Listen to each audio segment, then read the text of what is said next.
सत श्री अकाल।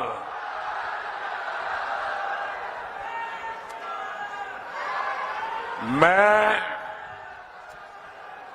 बहुत खुशकिस्मत हाँ कि श्री गुरु तेग बहादुर जी ये पावन चरण छो स्थान अते श्री काली माता जी दे पावन स्थान पटियाला तो मैनू अपने पंजाब दौरे की शुरुआत करने का मौका मिलिया है।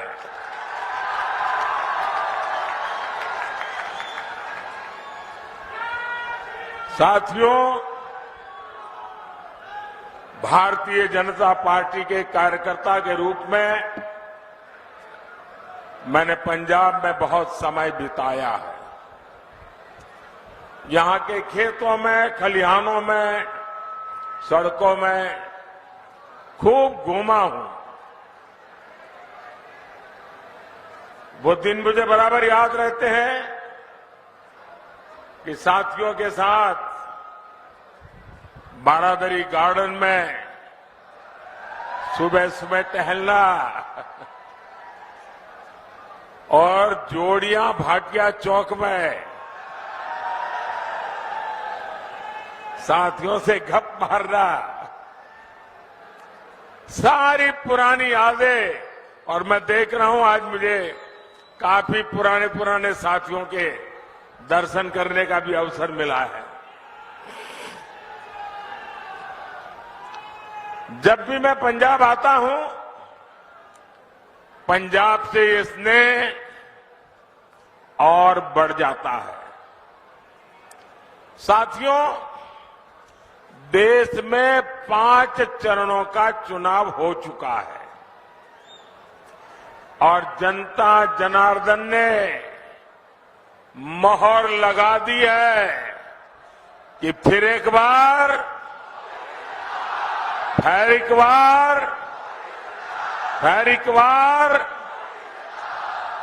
पंजाब भी अच्छे से जानता है कि उसे अपना वोट बेकार नहीं करना है। और आप तो जानते हैं, वोट उसे दीजिए जो सरकार बनाए, वोट उसे दीजिए जो विकसित पंजाब बनाने के लिए प्रतिबद्ध हो, जो विकसित भारत बनाने का संकल्प लेकर चला हो। और इसके लिए जरूरी है फिर एक बार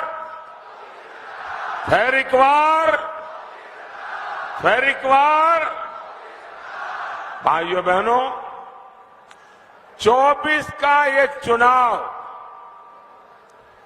देश का चुनाव है। देश को मजबूत बनाने का चुनाव है और देश के सामने एक तरफ भाजपा और एनडीए है, दूसरी तरफ भ्रष्टाचारियों का इंडी गठबंधन है। इंडी गठबंधन जिसके पास न नेता है न नियत है। एक तरफ मोदी है जो लड़ाकू विमान से लेकर एयरक्राफ्ट कैरियर तक भारत में बना रहा है।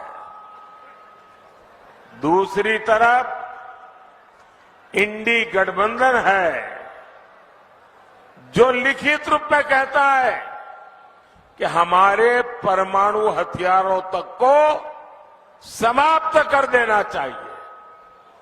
आज बुद्ध पूर्णिमा है।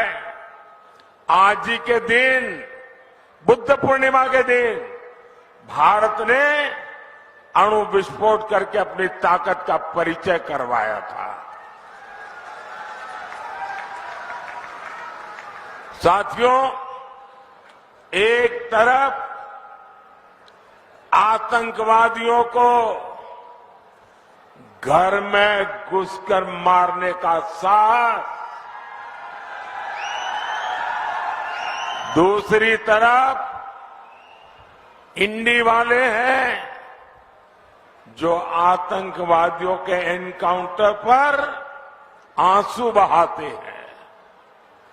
एक तरफ मोदी सरकार है जिसने 10 साल में 25 करोड़ लोगों को गरीबी से बाहर निकाला है। वहीं दूसरी तरफ इंडी गठबंधन है जो कहता है कि आपकी कमाई, आपके खेत खलिहान का आधा हिस्सा छीन लेगा। इंडी गठबंधन समाज को, देश को बांटना चाहता है, लेकिन मोदी भारत को विकसित भारत बनाना चाहता है। और इसलिए मैं आज पंजाब की धरती पर पंजाब के मेरे भाई बहनों से मैं आज आशीर्वाद मांगने आया हूं।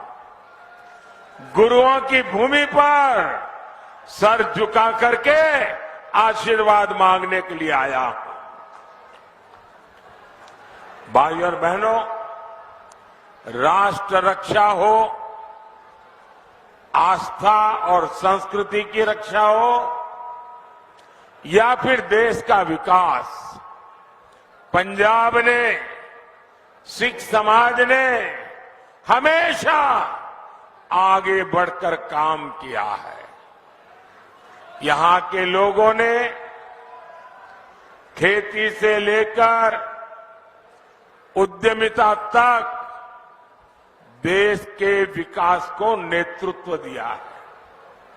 लेकिन साथियों, कट्टर भ्रष्टाचारियों ने पंजाब का क्या हाल बना दिया।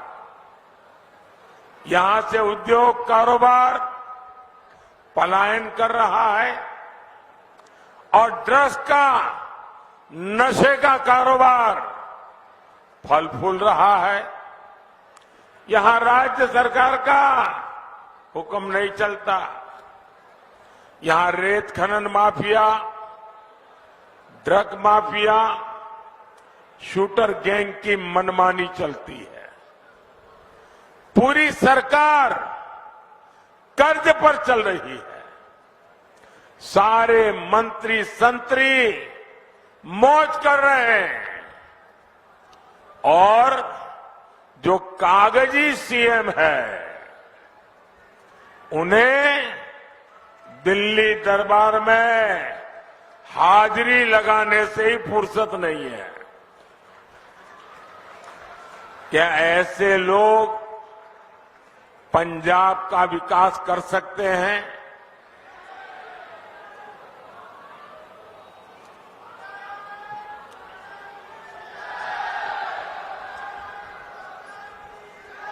भाइयों और बहनों, यहां पंजाब में दिखावे के लिए दिल्ली की कट्टर भ्रष्टाचारी पार्टी और सिख दंगे के दोषी पार्टी आमने सामने लड़ने का नाटक कर रहे हैं। लेकिन सच्चाई यही है कि पंजाब और झाड़ू पार्टियां दो है, लेकिन दुकान एक ही है। यहां के लोग कुछ भी बयान दें, लेकिन दिल्ली में एक दूसरे को कंधे पर उठाकर नाच रहे हैं। और इसलिए मैं पंजाब के लोगों को प्रार्थना करता हूं कि इनसे सावधान रहना है।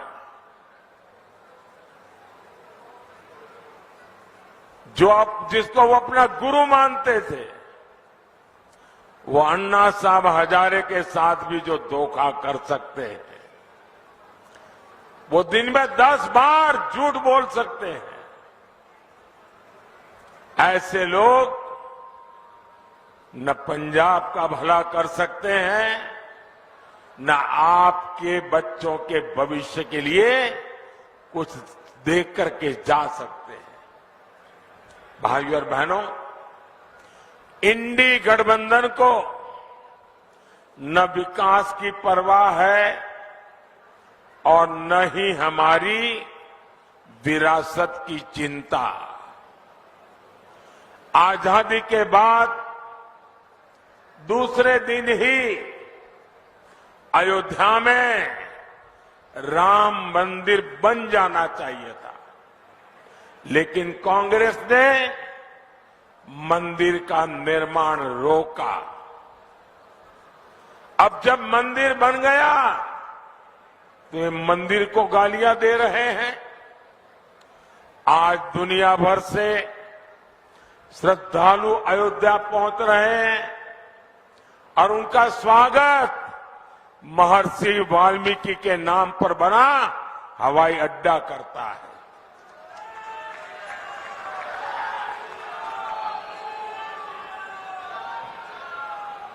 लेकिन इन्हें हर उस बात से नफरत है जिससे हमारी आस्था का सम्मान होता है। साथियों, ये इंडी गठबंधन वाले गौर सांप्रदायिक है,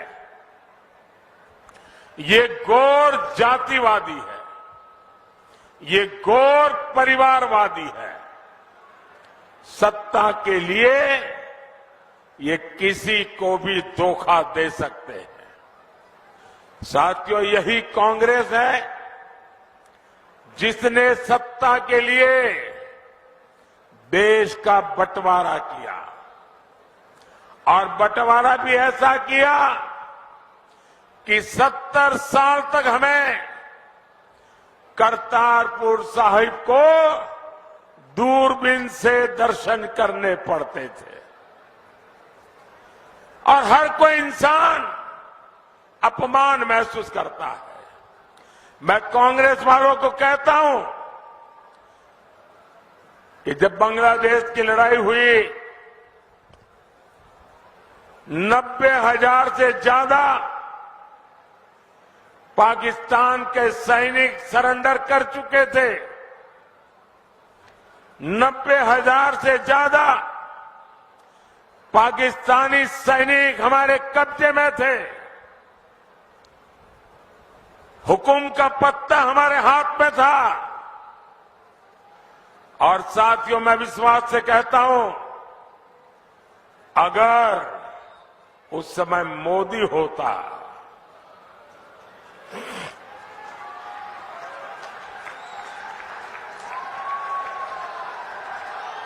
अगर उस समय मोदी होता तो मैं इनसे करतारपुर साहब लेकर के रहता, तब जाकर के उनको जवानों को छोड़ता।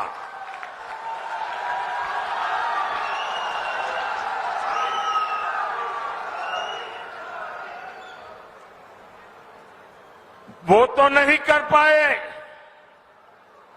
लेकिन मुझसे जितनी सेवा हो सकी, क्योंकि गुरुओं की सेवा इससे बड़ा कोई धन भाग्य नहीं होता है। आज करतारपुर साहिब कॉरिडोर आपके सामने है। हमारे सभी श्रद्धालु गर्व के साथ वहां जाते हैं। साथियों, हमारी सरकार ने लंगर को टैक्स से मुक्त किया। ये पहले भी की सरकारें कर सकती थी। पहले हरमंदिर साहब में विदेशों से भक्त चंदा नहीं दे पाते थे। बार बार यहां से मांग उठती थी। दिल्ली में बैठी हुई सरकारें सुनने को तैयार नहीं थी। ये मोदी ने आकर के इसके नियमों में छूट दी और आज हमारे हरमिंदर साहब की सेवा दुनिया के किसी भी कोने में रहकर कोई कर सकता है। श्री फतेहगढ़ साहिब तो साहबजादे के शौर्य और शहादत का साक्षी रहा है। ये मोदी सरकार है जिसने साहबजादों के शौर्य के लिए समर्पित वीर बाल दिवस घोषित किया। और कुछ लोगों को समझ नहीं आ रहा है कि वीर बाल दिवस घोषित करने का मतलब क्या होता है। मुझे दुख है कि पंजाब में भी ऐसे लोग हैं जिनको इसकी कोई समझ नहीं है। पंजाब के अंदर इस महान त्याग तपस्या के लिए मैं पंजाब में रहा हूं। कई दिनों तक हमारी माताएं बहनें, हमारा परिवार व्रत रखता है, जमीन पे सोता है। कितना महत्वपूर्ण श्रद्धा का विषय है। लेकिन हिंदुस्तान में केरल में जाइए, उनको कुछ पता नहीं। तमिलनाडु में जाइए, कुछ पता नहीं। आसाम में जाइए, कुछ पता नहीं। इतना बड़ा त्याग और बलिदान और मेरे देश के लोगों को पता नहीं है। ये मुझे बहुत खटकता था। मैं चाहता हूं हिंदुस्तान के हर बच्चे के दिल दिमाग में साहबजादों का बलिदान हमेशा हमेशा रहना चाहिए। किसी भी बालक मन के लिए इससे बड़ी कोई प्रेरणा नहीं हो सकती। और इसलिए हमने वीर बाल दिवस के रूप में पूरे हिंदुस्तान में हर स्कूल, कॉलेज, गांव कार्यक्रम करने की परंपरा खड़ी की है। अगर पंजाब के लोग भी इस काम को न समझ पाए तो इससे बड़ा चिंता का विषय क्या हो सकता है। आपको याद होगा अफगानिस्तान में हमारे सिख परिवार संकट में थे। हम सभी को सुरक्षित वापस लाए। हम गुरु ग्रंथ साहब के स्वरूपों को भी अदब के साथ मेरा मंत्री जाके सर पे सम्मान के साथ लेकर के आया। साथियों, ये प्रधानमंत्री की बात छोड़ दीजिए, मेरा तो आपसे खून का नाता है। गुरु गोविंद सिंह जी के जो पहले पंच प्यारे थे उसमें मेरा एक द्वारिका का पंच प्यारों में था जी। मेरा आपसे खून का रिश्ता है। इतना ही नहीं, आज अगर जामनगर में जाएंगे तो वहां जो सबसे बड़ा अस्पताल है वो गुरु गोविंद सिंह जी के नाम पर है, जिस जामनगर जिले में द्वारिका पड़ता है। लेकिन आप तक ये सत्य पहुंचाया नहीं जाता है। आपको जान करके खुशी होगी और कभी फुर्सत मिले तो लखपत जाके आना। गुरु नानक साहब वहां विश्राम किया था। वो गुरुद्वारा भूकंप के अंदर क्षतिग्रस्त हो गया, करीब करीब ध्वस्त हो गया। मैं मुख्यमंत्री था। मैंने कहा मुझे वैसा ही गुरुद्वारा बनाना है जो गुरु नानक देव जी के समय के साथ। अब मेरे पास उसके लिए बनाने वाले लोग नहीं थे। मैंने देश भर में खोजा। उन आर्टिजन को लाया जो बना सकते थे। और आपको खुशी होगी, आज कच्छ के रेगिस्तान में आखिरी गांव में लखपत में मैंने वो गुरुद्वारा वैसा ही बना दिया जैसा पहले था। और आज उसका मैं विस्तार भी कर रहा हूं। वहां कोई वोट नहीं है।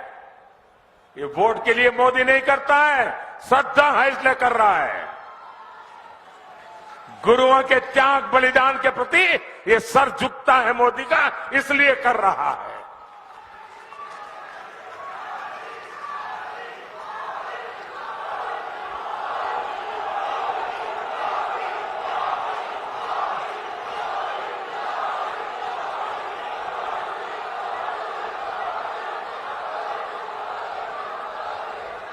सबका साथ, सबका विकास की यही भावना बीजेपी एनडीए की पहचान है। भाइयों और बहनों, इंडी गठबंधन वालों के लिए अपने वोट बैंक का तुष्टीकरण ही सबसे बड़ा लक्ष्य है। बंटवारे से पीड़ित दलित भाई बहनों को, सिख भाई बहनों को मोदी भारत की नागरिकता दे रहा है। आप सोचिए, आजादी के इतने साल हुए, मेरे सैकड़ों सिख परिवार हैं जिनको नागरिकता नहीं दी गई, और आप थोकबंद वोट देते रहे। क्या पाया आप लोगों ने?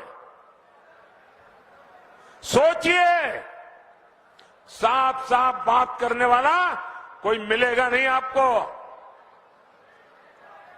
और इसलिए आज मैं कह रहा हूं, ये लोग सीए का विरोध करते हैं। अगर सीए का विरोध करेंगे तो ये मेरे सिख भाई बहन जो पाकिस्तान में, बांग्लादेश में, अन्य देशों में प्रताड़ित होते हैं, वापस आते हैं, कौन संभालेगा उनको? मैं उसे मेरा कर्तव्य मानता हूं और इसलिए मैंने उनको नागरिकता देने का कानून बनाया है, वोट पाने के लिए नहीं बनाया है।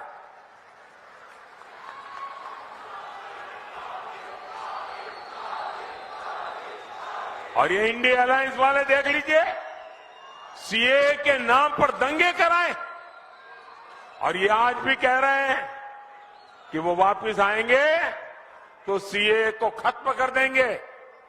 आप मुझे बताइए, क्या बंटवारे के पीड़ित सिखों को भारत की नागरिकता देना गलत है क्या? देनी चाहिए कि नहीं देनी चाहिए?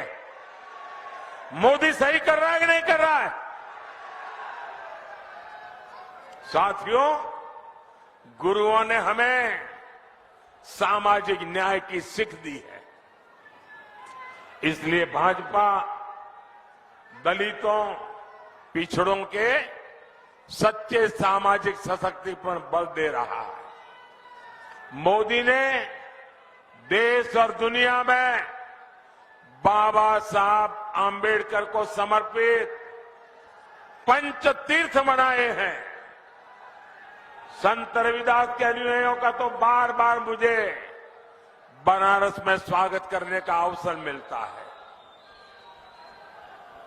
और अभी मध्य प्रदेश में जहां हमारी सरकार है, संत रविदास जी का भव्य मंदिर बना रहे हैं हम।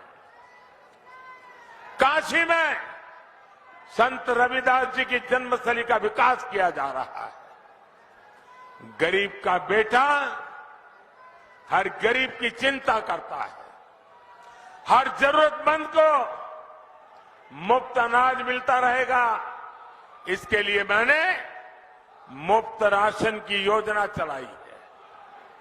मोदी 5 लाख रुपए तक के मुफ्त इलाज की सुविधा दे रहा है। मोदी ने जल जीवन मिशन शुरू किया है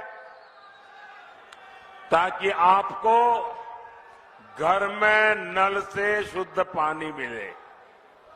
इससे प्रदूषित पानी से होने वाली अनेक घातक बीमारियों से हम बच पाएंगे। साथियों, पंजाब को 5 नदियों का आशीर्वाद मिला है। यहां के किसान मिट्टी से सोना पैदा करते हैं, लेकिन इंडिया वाले किसानों से भी झूठ बोलते हैं।